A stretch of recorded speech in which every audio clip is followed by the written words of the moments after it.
చేరువచ్చిన అందరికీ వందనాలు. ఈరోజు ప్రత్యేకమైన కూడిక ఏర్పాటు చేసుకోవడానికి దేవుడు ఇచ్చిన కృపను బట్టి రాజబాబు నాగలక్ష్మి దంపతులకు చిన్న కొడుకు శామ్యూయల్ ఈరోజు పుట్టినరోజు. ఆ బిడ్డ 6 సంవత్సరాలు పూర్తి చేసుకొని 7వ సంవత్సరంలో అడుగుపెట్టి ఉన్నాడు. కాబట్టి ప్రత్యేకంగా ఈరోజు ఇక్కడ కూడుకొనగలిగాం. అందునిమిత్తం దేవునికి వందనాలు. దేవుని యొక్క వాక్య భాగంలో నుండి కీర్తనల గ్రంథం 127వ అధ్యాయము. కీర్తనల గ్రంథం 127వ అధ్యాయము.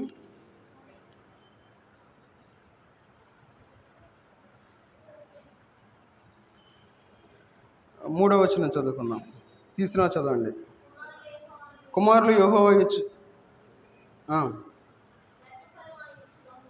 గర్భఫలము ఆయన ఇచ్చు బహుమానమే. ప్రార్థన చేసుకుందాం. మహోన్నతుడైన దేవా, సర్వాధికారి అయిన దేవా, నీకు వందనాలు తండ్రి. ఈ రాత్రికాల సమయంలోనైనా మీ పాదసందులో చేరి సమయాలు జీవితంలోనైనా 6 సంవత్సరాలు పూర్తి చేసుకొని 7వ సంవత్సరంలోనికి అడుగు పెట్టడానికి మీరు ఇచ్చిన కృపను బట్టి మీకు వందనాలు చెల్లించుకుంటూ ఉన్నాను తండ్రి. చేరువచ్చిన బిడ్డలను బట్టి మీకు వందనాలు తండ్రి. ఇంకెవరైతే రావాల్సి ఉన్నారో త్వరపడి నీ సన్నిధికి రావడానికి తగిన సహాయం చేయండి. చదవబడిన వాక్య భాగాన్ని దీవించి ఆశీర్వదించండి. మాకు కావాల్సిన ఆత్మీయ ఆహారం మాకు దయచేయండి. మీకు ఆత్మను మాకు తోడుగా ఉంచి నడిపించమని యేసుక్రీస్తు వారి నామంలో ప్రార్థించి అడిగి వేడుకుంటున్నాం తండ్రి. ఆమేన్.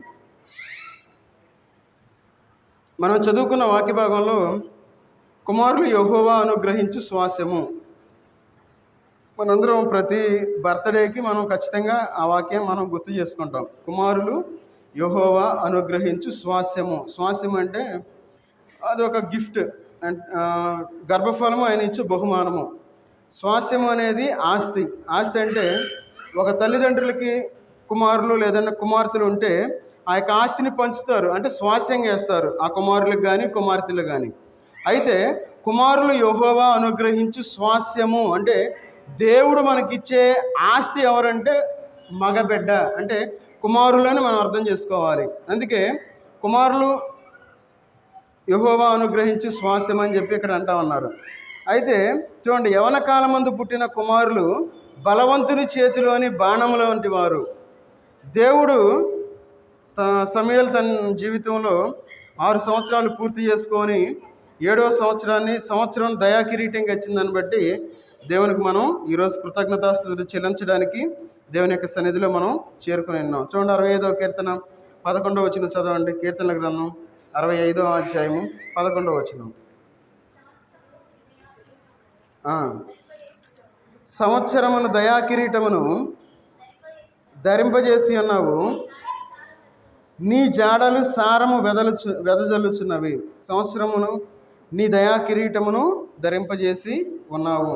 దేవుడు దయ వలన సంవత్సరాన్ని సమూయేలు జీవితంలో ఈరోజు సంతోషంగా ఈరోజు బర్త్డే సెలబ్రేట్ చేసుకుంటా ఉన్నాం.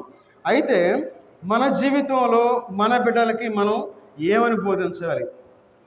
సహజంగా బైబిల్లో చూసుకున్నట్లయితే చూడండి, సామెతల గ్రంథం 13వ అధ్యాయము.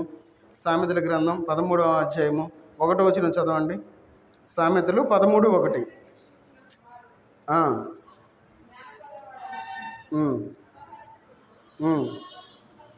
22:6 కూడా చదవండి.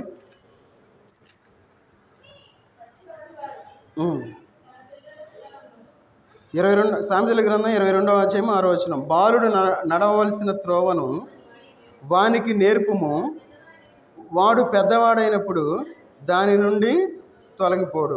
ఇక్కడ గమనించినట్లయితే బాలుడు నడవవలసిన త్రోవను వానికి నేర్పుము, వాడు వృద్ధుడైనప్పుడు దాని నుండి తొలగిపోడు అని చెప్పి కొన్ని బైబిల్ తర్జుమాలో రాశారు. సరే, అయితే పిల్లలకి ఏం బోధించాలి? సహజంగా పిల్లల్ని స్కూల్కి పంపించేటప్పుడు ఏం చెప్తామంటే, అరే నువ్వు చక్కగా గొడవ చేయకూడదు, నువ్వు బాగా చదవాలి, నువ్వు బాగా చదివి మంచి మార్కులు తెచ్చుకోవాలని చెప్తాం. అయితే బాలుడు నడవలసిన త్రోవ ఏది? ఈ లోకంలో జీవిస్తూ ఉన్నాం. బాలుడికి ఏం చెప్పాలి? ఒక బాలుడు పెరుగుతూ ఉన్నాడు. ఆ బాలుడు యవన స్థితికి వస్తాడు, యవనస్తుడు వృద్ధాప్యంలోకి వస్తాడు. అయితే ఈ ఎదిగే బిడ్డకి ఏం చెప్పాలి? బైబిల్లో చూస్తే బాలుడు నడవలసిన త్రోవను వానికి నేర్పుము అంటా ఉన్నాడు. ఏమి నేర్పించాలి మన బిడ్డలకి అనే విషయాల గురించి ఈరోజు కొన్ని విషయాలు మనం నేర్చుకుందాం. ఆ విషయాలు మనం నేర్చుకొని మన యొక్క దైనందిక జీవితంలో మనం మన బిడ్డలకి మనం బోధించేవారుగా ఉండాలి. ఈ లోకంలో మనం జీవించేటప్పుడు మనకెన్నో కష్టాలు, బాధలు, వేదనలు వస్తాయి. ఆ బాధలు, వేదనలు వచ్చినప్పుడు మన బిడ్డలు మనతో పాటు ఉండి వాడిని చూస్తూ ఉంటారు. వాడిని చూస్తూ ఉన్నప్పుడు మన బిడ్డలకి ఏం చెప్పాలంటే, చూడండి, నిర్గమాకాండం 14వ అధ్యాయము దేవుని యొక్క వాక్య భాగంలోని మనం గమనిద్దాం. నిర్గమాకాండం 14వ అధ్యాయము 14వ వచనం చదవండి. 14 యెహోవా మీ పక్షమున యుద్ధము చేయును, మీరు ఊరకయే ఉండవలనని ప్రజలతో చెప్పాను. ఇక్కడ మనం చదివిన వాక్య భాగంలో మనం ఒక మాటను తీసుకుందాం. యెహోవా మీ పక్షమున యుద్ధము చేయును.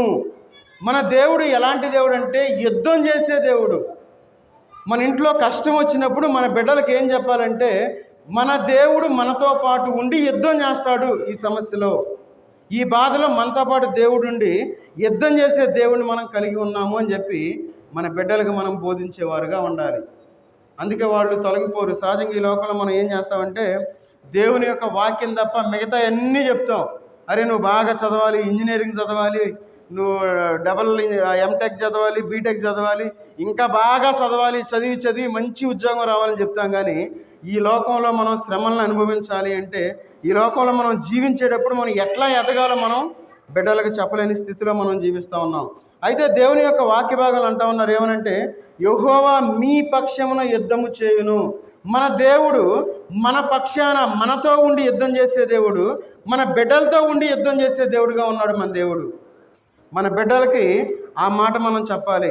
మన దేవుడు మనతో ఉండి యుద్ధం చేసే దేవుడిని మనం కలిగి ఉన్నాం కాబట్టి మనం ఈ లోకంలో సంతోషంగా ఉండాలి. ఎంత బాధ వచ్చినా, ఎంత వేదన వచ్చినా, ఎంత దుఃఖం వచ్చినా ఈ లోకంలో మనం జీవించేటప్పుడు సంతోషంగా మనం దేవుని వైపు మనం చూసేవారుగా ఉండాలి అని చెప్పి మన బిడ్డలకి మనం బోధించేవారుగా ఉండాలి. ఎప్పుడైతే ఆ విధంగా ఈ లోకంలో జీవిస్తామో మన బిడ్డలకి ధైర్యం వస్తుంది ముందు. ఎందుకంటే నా దేవుడు నాతో ఉన్నాడని ధైర్యంగా ఈ లోకంలో జీవించగలుగుతారు. అట్లా కాకుండా మనం బిడ్డలకి ఏం చేయాలి, ఒకవేళ వాడు చదవలేనాడు అనుకోండి, నువ్వు బాగా చదవాలని మనం లక్షలు పెట్టి ఖర్చులు పెట్టి చదివిస్తాం. కానీ వాళ్ళు చదవలేని స్థితిలో ఉంటారు. అయితే మనం చెప్పాలి వాళ్ళకి, మన దేవుడు యుద్ధం చేసే దేవుడు, నువ్వు బాగా చదవాలంటే దేవుని వైపు నువ్వు చూస్తే దేవుడు ఖచ్చితంగా ఆయన ఆశీర్వదిస్తాడు, ఆయన దీవిస్తాడని చెప్పి మన బిడ్డలకు మనం ఏం చేయాలి, చెప్పే విధంగా ఉండాలి. చూడండి, నిర్గమాకాండం 14వ అధ్యాయము 25వ వచనం చదవండి. 25వ వచనం, రథచక్రములు ఊడిపడినట్లు చేయగా వారు బహు కష్టపడి తోలుచుండ్రి. అప్పుడు ఐగుప్తీయులు ఇశ్రాయేలు ఎదుట నుండి పారిపోదము రండి, యెహోవా వారి పక్షమున మనతో యుద్ధము చేయుచున్నాడని చెప్పుకొనిరి. చూడండి, మనం మొదట ఏం చెప్పాము, దేవుడు మనతో ఉండి యుద్ధం చేస్తాడు అని చెప్తాం. తర్వాత దేవుడు మనతో ఉండి యుద్ధం చేస్తున్నాడు అని మనం చెప్పగలగాలి. ఎప్పుడు మనం ఆ మాట చెప్పగలం? మనం దేవుని సన్నిధికి రాకుండా, మందిరంలో మనం ఆయన యొక్క వాక్యాన్ని సరిగ్గా ధ్యానించకుండా, ప్రార్థన చేయకుండా ఉన్నామనుకోండి, ఈ మాట మనం చెప్పగలమా? దేవుడు మనతో ఉండి యుద్ధము చేయుచున్నాడు అని మన బిడ్డలతో మనం చెప్పగలమా? చెప్పలేము. ఎందుకంటే మనం లోకంలో ఉన్నాం, పేరుకు మాత్రం క్రైస్తవులుగా జీవిస్తూ ఉన్నాం. దేవుడు అంటే అస్సలు భయం లేదు. ఈ లోకంలో మనుషులంటే మనం ఎంత భయపడతామో, మనకు ఏదన్నా మనకు వచ్చేవన్నీ అనుకోండి, ఒకవేళ అవి పోతాయేమో అని చెప్పి అందరికంటే ముందుగానే వచ్చి వాళ్ళ ముందు మనం ప్రత్యక్షం అవుతాం. ఎందుకు? ఒకవేళ మిస్ అవుతామేమని చెప్పి. మరి దేవుడు అంటే మనం భయం లేకుండా ఎందుకు జీవిస్తూ ఉన్నాం? చాలా జాగ్రత్తగా ఉండాలి. మన బిడ్డలతో మనం ఎప్పుడు చెప్పగలమంటే, దేవుడు మనతో ఉండి యుద్ధము చేయుచున్నాడు అని ఎవరు చెప్పాలి? మన పక్కన వాళ్ళు మనం చూసి చెప్పగలగాలి. అలాంటి స్టేట్మెంట్ మన బిడ్డలకి ఇవ్వగలగాలి. మనం మొట్టమొదటిగా మనం ఏం చెప్పాలి? దేవుడు మనతో ఉండి యుద్ధము చేస్తాడు. రెండవది, దేవుడు మనతో ఉండి యుద్ధము చేయుచున్నాడు అని మనం చెప్పగలగాలి. ఎప్పుడు ఆ మాట చెప్తామంటే మన కుటుంబ పరిస్థితులను బట్టి మనం చెప్పగలుగుతాం. కాబట్టి మన బిడ్డలకి మనం ఏమి చెప్పాలి, వాళ్ళకి ఏ బాటలో మనం నేర్పించాలంటే, చూడండి అక్కడ అంటా ఉన్నారు, చూడండి, యెహోవా వారి పక్షమున మనతో యుద్ధము చేయుచున్నాడని చెప్పుకొనిరి. ఎవరు చెప్తా ఉన్నారు? బయట వాళ్ళు స్టేట్మెంట్ ఇస్తూ ఉన్నారు. సహజంగా ఈ లోకంలో మనకేంటంటే మనకు మనం డబ్బా కొట్టుకోవటం అంటే మనకు చాలా ఇష్టం. ఏం చెప్పుకుంటాం? మన గురించి మనం చాలా గొప్పగా చెప్పుకుంటాం. ఏమని? నేను అది చేస్తున్నాను, నేను ఇది చేశాను, ఇది చేయబోతా ఉన్నానని చెప్పి చాలా గొప్పగా చెప్పుకునేవారుగా ఉన్నాం ఈ లోకంలో. అయితే మన బిడ్డలకు మనం ఏం చెప్పాలంటే, దేవుడు మన పక్షముగా ఉండి యుద్ధం చేయుచున్నాడు అని చెప్పి మనం చెప్పగలిగే స్థితిలో మనం ఉండాలి అని చెప్పి దేవుని యొక్క వాక్య భాగం మనకి సెలవిస్తూ ఉంది. అలాంటి వాక్యాన్ని, అలాంటి దేవుని మాటలు మనం చెప్పగలిగే స్థితిలో మనం ఉండాలి. సహజంగా ఈ లోకంలో మనం ఏం చేస్తామంటే, ఏదైనా బర్త్డే ఫంక్షన్ అనుకోండి, దేవుడు సంవత్సరం దయా కిరీటం ఇచ్చాడు, దేవుడు దీవిస్తాడు, ఆశీర్వదిస్తాడు, అంతే. అంతకుమించి మనం ఎక్కడికి పోలేం. మన బిడ్డల్ని ఒక యుద్ధ సూర్యుల్లాగా మనం పెంచాలి. మన బిడ్డల్ని ఎట్లా పెంచాలంటే అన్ని విధాలుగా ట్రైనప్ చేసి పెంచాలి మన బిడ్డల్ని. ఏదో ఈ లోకంలో నేను ఏదో ఒక ముద్దన్నం పెడుతున్నాను, వాళ్ళు ఎదుగుతున్నారా కాదు. ఈ లోకంలో మన బిడ్డల్ని దేవుని యొక్క వాక్యంతో మనం పెంచేవారుగా ఉండాలి. దేవుని యొక్క ప్రార్థనతో మనం పెంచేవారుగా ఉండాలి. అప్పుడు దేవుడు మన పక్షాన ఉండి యుద్ధం చేస్తాడని మనం గ్రహించేవారుగా ఉంటాం. అందుకే చూడండి ద్వితీయోపదేశకాండం మనతో కూడా ఉండి దేవుడు ఎట్లా యుద్ధం చేస్తా ఉన్నాడని మనం ఎట్లా చెప్పగలమంటే, చూడండి ద్వితీయోపదేశకాండం 1వ అధ్యాయము, ద్వితీయోపదేశకాండం 1వ అధ్యాయము 30-31 వచనాలు చదవండి. మీకు ముందర నడుచున్న మీ దేవుడైన యెహోవా మీ కన్నుల ఎదుట చాలు. ఇప్పుడు సహజంగా ఈ లోకంలో మనం కష్టంలో ఉంటే ఏం చేస్తాం? మనం ఆ కష్టం వైపే చూస్తాం, ఆ బాధ వైపే చూస్తాం, ఆ అనారోగ్యం వైపే చూస్తాం. ఏం చేస్తాం? మనం దేవుని వైపు చూసేవారుగా ఉండాలి. అందుకే ఇక్కడ అంటా ఉన్నట్టు, మీకు ముందర నడుచున్న మీ దేవుడైన యెహోవా మీ కన్నుల ఎదుట. దేవుడు మన ముందే ఉంటాడు. అయితే మనం దేవుణ్ణి చూడలేము. మన కన్నులు ఎట్లా ఉంటాయంటే, మనం ఆత్మీయమైన అంధకారంలో మనం ఉంటాం. దేవుణ్ణి మనం చూడకుండా మన కష్టాన్ని మాత్రమే మనం చూసేవారుగా ఉంటాం ఈ లోకంలో జీవించేటప్పుడు. అయితే మన బిడ్డలకి మనం ఏం చెప్పాలంటే, దేవుడు మన ముందు ఉండి మనల్ని నడిపిస్తూ ఉన్నాడని చెప్పి మన బిడ్డలకి చెప్పేవారుగా ఉండాలి. మన దేవుడు మన ముందు ఉండి నడిపిస్తూ ఉంటే, ఒకవేళ కష్టం రావాలంటే దేవుణ్ణి దాటుకొని మన మీదకి రావాలి. దేవుడు మనల్ని ఆదుకునేవాడుగా ఉన్నాడు ఆయన. అందుకని చూడండి, తర్వాత వచ్చిన చదవండి. ఐగుప్తులోను అరణ్యములోను మీ కొరకు చేసినట్టు మీ పక్షముగా యుద్ధము చేయును. మీరు ఈ చోటుకి చేరు వరకు మీరు వచ్చిన మార్గమంతటిలోనూ మనుష్యుడు తన కుమారుని ఎత్తికొన్నట్లు చాలు. చూడండి మన దేవుని యొక్క ప్రేమ మనకి ఎట్లా కనబడతా ఉందో. మనుష్యుడు, చాలా జాగ్రత్తగా గమనించిన మాట అండర్లైన్ చేసుకోండి. మనుష్యుడు తన కుమారుని ఎత్తికొనున్నట్లు. ఎప్పుడు ఎత్తుకుంటారు?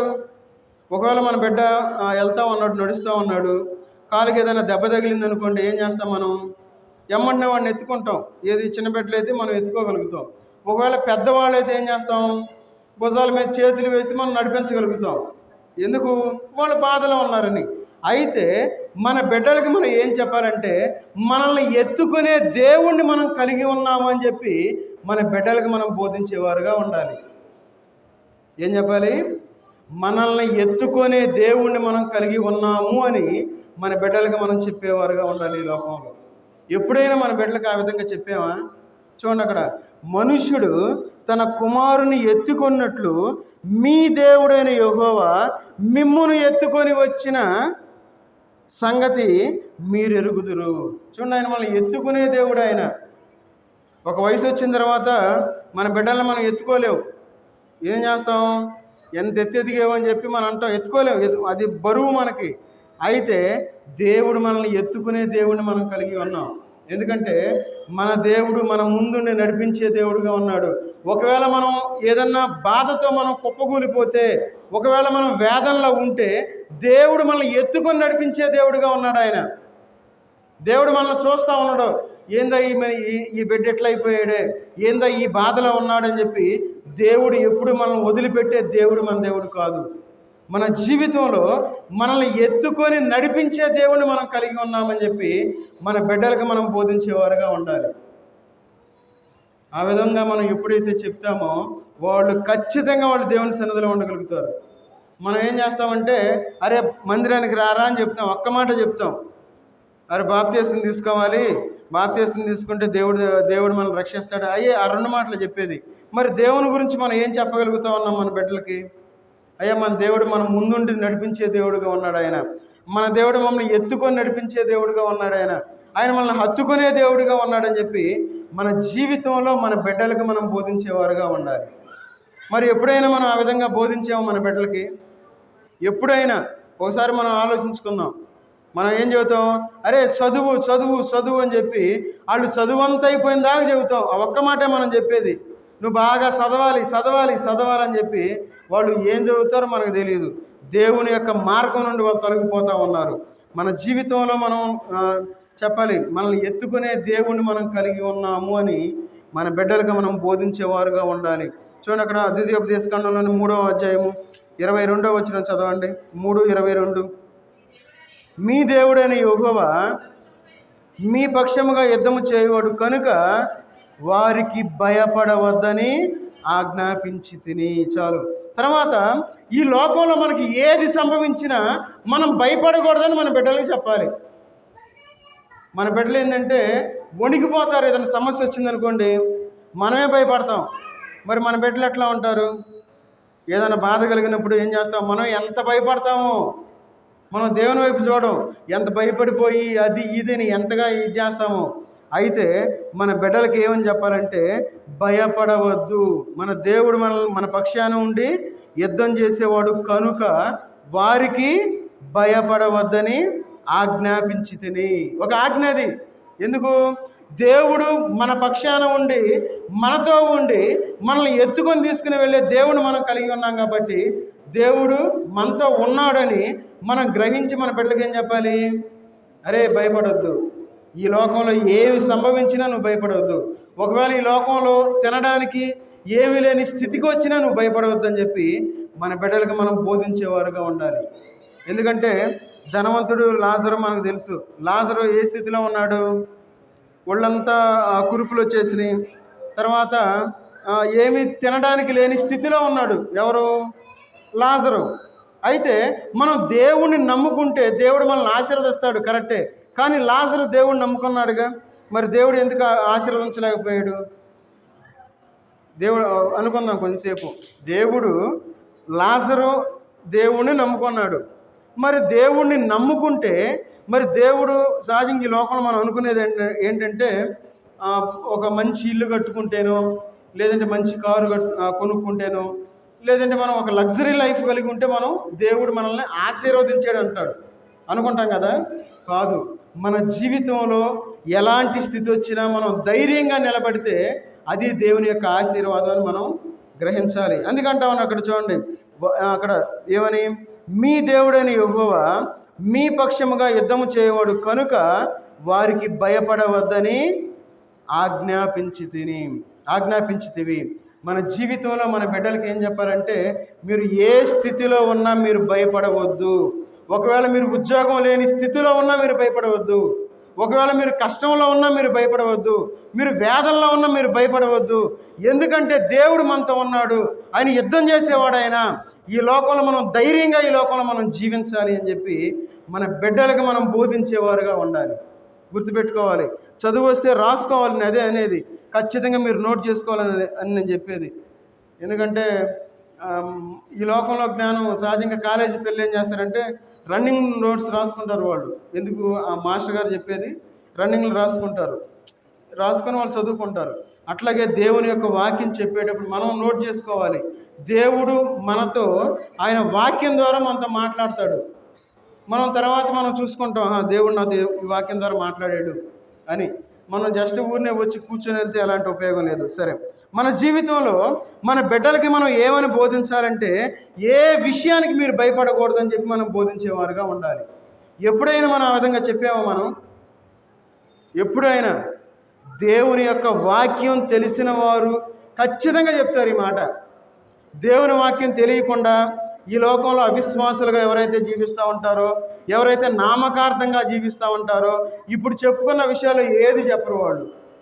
అయ్యా మాకెవరు చెప్పలేదు కదా, మాకు ఇప్పుడేగా తెలుస్తుందా? కాదు, మనం గ్రహించాలి. దేవుడు మనకి బైబిల్ని ఇచ్చాడు. బైబిల్లో దేవుని యొక్క వాక్యం అంతా మాట్లాడుతూ ఉంటుంది.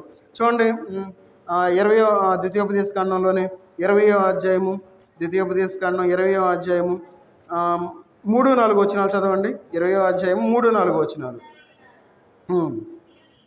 ఇశ్రాయేలులారా వినుడి, నేడు మీరు మీ శత్రువులతో యుద్ధము చేయుటకు సమీపించి ఉన్నారు. మీ హృదయములు జంకనీయుకుడి, భయపడకుడి, వణకుకుడి, వారి ముఖము చూచి బెదరకుడి. మీ కొరకు మీ శత్రువులతో యుద్ధము చేసి మిమ్మల్ని రక్షించువాడు మీ దేవుడైన యెహోవాయే. మన బిడ్డలకి మనం ఏం చెప్పాలంటే, మనల్ని రక్షించే దేవుడు మన దేవుడు అని మనం చెప్పగలగాలి. అందుకే చూడండి, ఇక్కడ ఏం చెప్తా ఉన్నారు, ఏమని? జంకనీయకుడి. జంకనివ్వటం అంటే ఏంది? జంకటం అంటే వణుకొచ్చింది. కొన్ని విషయాలు మనం విన్నప్పుడు ఆటోమేటిక్గా వణుకుపోతారు కొన్ని విషయాలు జరిగినప్పుడు. ఎందుకు? భయం. ఆ వణికిన తర్వాత భయపడతారు, అయ్యో ఎందుకు ఇట్లా జరిగిందని. అందుకంటా ఉన్నాడు ఇక్కడ చూడండి, అక్కడ ఏమంటా ఉన్నాడు? జంకనీయకుడి, మీ హృదయములు జంకనీయకుడి, భయపడకుడి, వణకకుడి, వారి ముఖము చూచి బెదరకుడి. మన బిడ్డలకి ఏం చెప్పాలంటే, ఏం చెప్పాలి? మిమ్మల్ని రక్షించువాడు మీ దేవుడైన యెహోవాయే. మనల్ని రక్షించేది మన దేవుడే. ఈ లోకంలో మనం ఎన్నో రకరకాల వార్తలు మనం వింటూ ఉంటాం, చాలా రకాల వార్తలు వింటూ ఉంటాం. అయితే దేవుడు మనల్ని రక్షించేవాడుగా ఉన్నాడు, మన కుటుంబాన్ని ఆయన కాపాడేవాడుగా ఉన్నాడు. మన బిడ్డలకి ఏం చెప్పాలంటే, రక్షించే దేవుడిని మనం కలిగి ఉన్నామని చెప్పి మన బిడ్డలకి మనం చెప్పేవారుగా ఉండాలి. అందుకే అంటున్నాడు ఇక్కడ ఏమని, మన దేవుడు చాలా గొప్ప దేవుడు. ఎందుకంటే మనం ప్రార్థిస్తే దేవుడు వింటాడు. మనం దేవుణ్ణి గట్టిగా దేవుణ్ణి గట్టిగా అడిగితే ఖచ్చితంగా దేవుడు మన మాట వింటాడు. అంతే. ఈ లోకంలో అనుకుంటారా, దేవుడు నా మాట వింటలేదులే, ఎంత ప్రార్థన చేసినా దేవుడు నా మాట వినట్లేదు, ప్రార్థనకి ప్రతిఫలం రావట్లేదు అనుకుంటాం.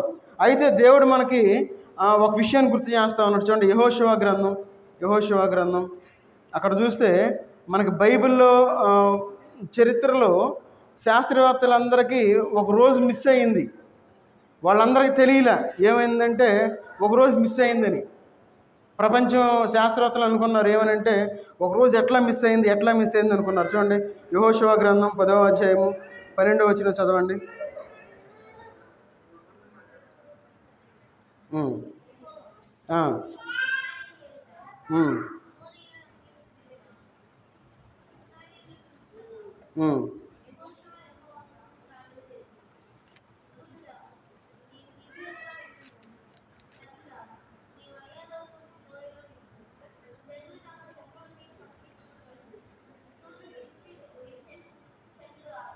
చాలు. ఇక్కడ చాలా జాగ్రత్త చూడండి. శాస్త్రవేత్తలు అందరూ ఏమనుకున్నారంటే ఒకరోజు మిస్ అయిపోయింది అనుకున్నారు. దానికి సమాధానం మనకు బైబిల్లో కనబడతా ఉంది. ఏమనంటే యెషయా గ్రంథం 10వ అధ్యాయము 12వ వచనంలో అక్కడ మధ్యలో ఉంటుంది చూడండి, యెహోషువ ప్రార్థన చేస్తూ ఉన్నాడు. ఏమని? సూర్యుడా నీవు గిబియోనులో నిలువుము. ఎవరికి ప్రార్థన చేస్తూ ఉన్నాడు? దేవుణ్ణి అడుగుతూ ఉన్నాడు. ఏమని? దేవుడితో చెప్తా సూర్యుడితో మాట్లాడుతూ ఉన్నాడు. సూర్యుడా నీవు గిబియోనులో నిలువుము, చంద్రుడా నీవు అయ్యాలోను లోయలో నిలువుము అని యెహోవాకు ప్రార్థన చేశాను. ఎప్పుడైతే యెహోషువ ప్రార్థన చేశాడో దేవుడు అటు ఆపేశాడు. వేటిని ఆపేశాడు? సూర్యుడిని ఆపేశాడు, చంద్రుడిని ఆపేశాడు. ఎప్పటి వరకు ఆపాడు? ఒక రోజు మొత్తం ఆపేశాడు. ఒక మనిషి ప్రార్థన చేస్తే దేవుడు సూర్యచంద్రులను ఆపేశాడు. అంత శక్తి కలిగిన దేవుడు, ప్రార్థన వినే దేవుడు మనం కలిగి ఉండి, మరి మన బిడ్డలకి మనం దేవుని యొక్క వాక్యాన్ని మనం ఎందుకు చెప్పలేకపోతా ఉన్నాం? చూడండి ఎంత ఆశ్చర్యకరమైన విషయం. బైబిల్ అంటే చాలామంది అనుకుంటారు ఏమని, అదొక మత గ్రంథమే అనుకుంటారు. కాదు, బైబిల్లో జరిగింది, జరుగుతూ ఉన్నది, జరగబోయేది కూడా ఉంది. చాలామంది తెలియక బైబిల్ అంటే ఏదో ఒక మత గ్రంథంలే అని అపోహపడుతూ ఉంటారు. చాలామందికి బైబిల్ అర్థం కాదు. క్రైస్తవులకు కూడా అర్థం కాక 6600 రకాల శాఖలు పెట్టేశారు. అట్లా ఒక్క మాట పట్టుకుంటారు, అది అయిపోయింది, అదొక శాఖ. బైబిల్ ఎవరికి అర్థం కాల. అందుకే చూడండి, సూర్యుడా నీవు గిబియోనులో నిలువుము. ఒకవేళ మనం సూర్యుడిని నిలవమంటే నిలుస్తాడా? నా వైపు చూడాలి. అయ్యా సూర్యుడు నువ్వు నిలువు అంటే నిలుస్తాడా? 24 గంటలు ఆగమంటే ఆగలేడు. చూడండి యెహోషువ ప్రార్థన చేసినప్పుడు అందుకే చూడండి 13 వచనం చదవండి. సూర్యుడు ఆకాశ మధ్యమున నిలిచి ఇంచుమించు ఒక నాడెల్లా అస్తమింప త్వరపడలేదు అను మాట యాషారు గ్రంథములో వ్రాయబడి ఉన్నది కదా. చూడండి ఆ రోజు గురించి యాషారు గ్రంథంలో రాశారు. యాషారు గ్రంథము అనేది మనకు బైబిల్లో పొందుపరచల. బైబిల్లో యాషారు గ్రంథం అని లేదు, చాలా జాగ్రత్తగా వినాలి. యాషారు గ్రంథం అని బైబిల్లో మనకు కనపడాల. అయితే ఆ గ్రంథంలో రాసి పెట్టారు ఏమని? ఒక రోజు మొత్తం సూర్యుడు అస్తమించడానికి త్వరపడలేదు అని చెప్పి దేవుని యొక్క వాక్య భాగంలో మనకి కనబడతా ఉంది. కాబట్టి మన యొక్క జీవితంలో మన బిడ్డలకి ఏమని మనం బోధించేవారుగా ఉండాలంటే, మనం ప్రార్థన చేస్తే సూర్య చంద్రులను కూడా ఆపే శక్తి కలిగిన దేవుని మనం కలిగి ఉన్నాము అని మన బిడ్డలకి మనం బోధించేవారుగా ఉండాలి. అది సామాన్యమైన విషయం, ఆ మాట సామాన్యమైన విషయం కాదు. ఎందుకంటే సూర్యుడిని చంద్రుడిని ఒక రోజు మొత్తం ఆపటం అంటే అది చాలా కష్టం, అసలు అది ఇంపాసిబుల్. అది అలాంటిది దేవుడు ఒక మనిషి ప్రార్థన చేస్తే ఆ విధంగా ఆపాడు. అంత శక్తి కలిగిన దేవుడిని మనం కలిగి ఉన్నామని చెప్పి మన బిడ్డలకు మనం బోధించేవారుగా ఉండాలి. చూడండి ఇది యెహోషువ గ్రంథంలో 10వ అధ్యాయము 42వ వచనం చదవండి. 10:42. ఇశ్రాయేలు దేవుడైన యెహోవా ఇశ్రాయేలు పక్షముగా యుద్ధము చేయుచుండెను గనుక ఆ సమస్త రాజులందరినీ వారి దేశములను యెహోషువ ఒక్క దెబ్బతోనే పట్టుకొనెను. చూడండి, ఒక్క దెబ్బతో యుద్ధము యెహోవాదే. ఈ లోకంలో మనం జీవించేటప్పుడు ఒకే మాట చెప్పాలి, యుద్ధము యెహోవాదే. ఎక్కడుందన్నమాట మనకి? 2వ దినవృత్తాంతాల గ్రంథం 20వ అధ్యాయము 15 వచనం తీసుకుని చదవండి, తర్వాత ముగించుకుందాం. 2వ దినవృత్తాంతాల గ్రంథం 10వ అధ్యాయము 20వ అధ్యాయము 10వ వచనం 15వ వచనం. 2 దినవృత్తాంతములు 20:15.